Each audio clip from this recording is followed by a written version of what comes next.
श्री गणेशाय नमः। षटतिला एकादशी, माघ कृष्ण पक्ष।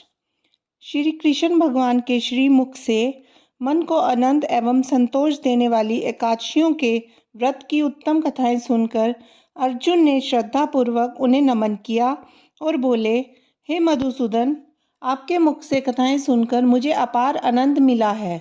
हे जगदीश्वर, कृपा कर अन्य एकादशियों की कथाएं भी सुनाने का कष्ट करें।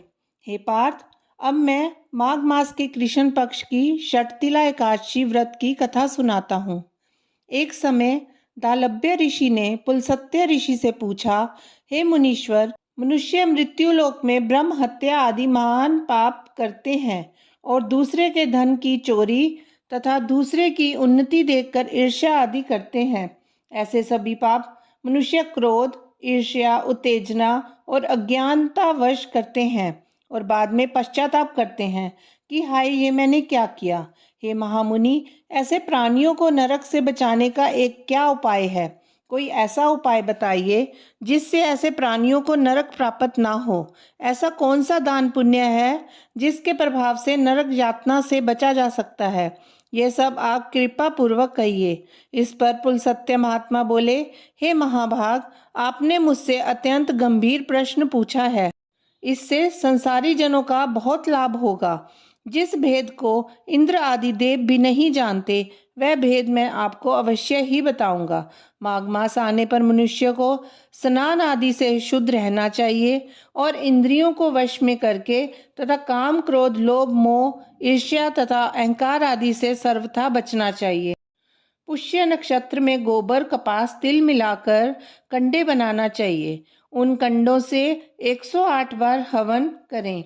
जिस दिन मूल नक्षत्र और एकादशी तिथि हो, तब अच्छे पुण्य देने वाले नियमों को ग्रहण करना चाहिए। स्नान आदि नित्य क्रिया से देवों के देव भगवान श्री विष्णु का पूजन कीर्तन करना चाहिए। एकादशी के दिन व्रत करें और रात्रि को जागरण तथा हवन करें। उसके दूसरे दिन धूप, दीप, नैवेद्य से भगवान का पूजन करें और खिचड़ी का भोग लगाना चाहिए। उस दिन भगवान को पेठा, नारियल, सीताफल या सुपारी सहित अर्घ्य देना चाहिए और फिर इस प्रकार उनकी स्तुति करनी चाहिए। हे भगवान, आप निराश्रितों को शरण देने वाले हैं। आप संसार में डूबे हुए का उद्धार करने वाले हैं। हे पुंडरीकाक्ष, हे कमल नेत्रधारी, हे विश्व विधाता, हे सुब्रह्मण्य, आप लक्ष्मी जी सहित मेरे इस तुच्छ हृदय को स्वीकार कीजिए। इसके पश्चात ब्राह्मण को जल से भरा कुंभ तिल दान करना चाहिए। यदि संभव हो तो ब्राह्मण को गौ और तिल दान देना चाहिए।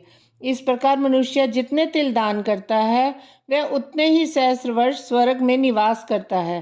तिल स्नान, तिल की उपटन, तिलोदक, तिल का हवन, तिल का भोजन, तिल का दान, इस प्रकार 6 रूपों में तिलों का प्रयोग षटतिला कहलाती है। इससे अनेक प्रकार के पाप दूर हो जाते हैं। ऐसा कहकर पुलस्त्य ऋषि बोले, अब मैं काशी की कथा कहता हूँ। एक दिन नारद ऋषि ने भगवान से षटतिला एकादशी के संबंध में पूछा, तो वे बोले, हे भगवान, आपको नमस्कार है। षटतिला एकादशी के व्रत का पुण्य क्या है, उनकी क्या कथा है, सो कृपा कर कहिए।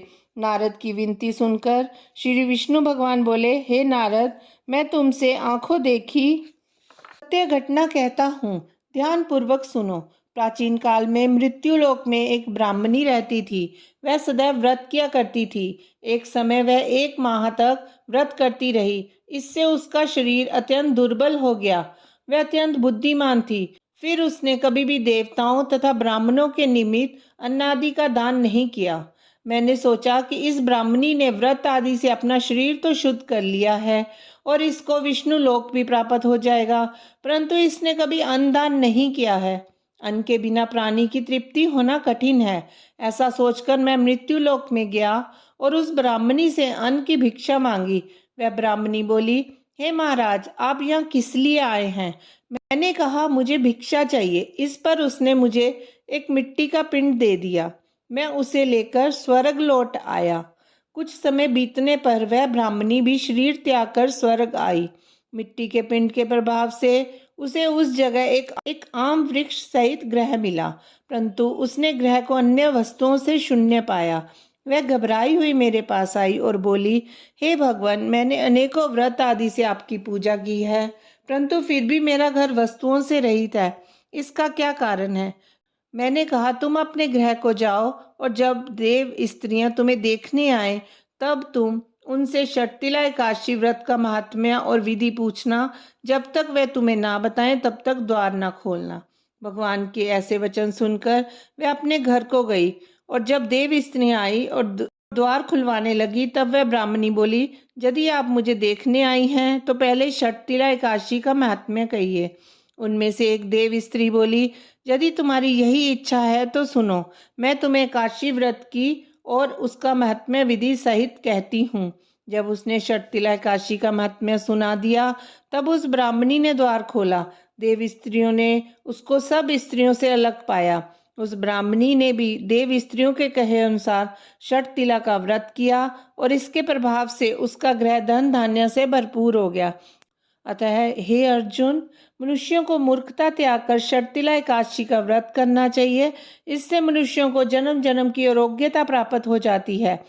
इस व्रत से मनुष्य के समस्त पाप नष्ट हो जाते हैं। कथासार, इस व्रत से जहाँ हमें शारीरिक शुद्धि और आरोग्यता प्राप्त होती है, वहीं अन्न, तिल आदि दान करने से धन धान्य में वृद्धि होती है। इससे यह भी ज्ञात होता है कि प्राणी जो जो और जैसा दान करता है, शरीर त्यागने के बाद उसे वैसा ही प्राप्त होता है।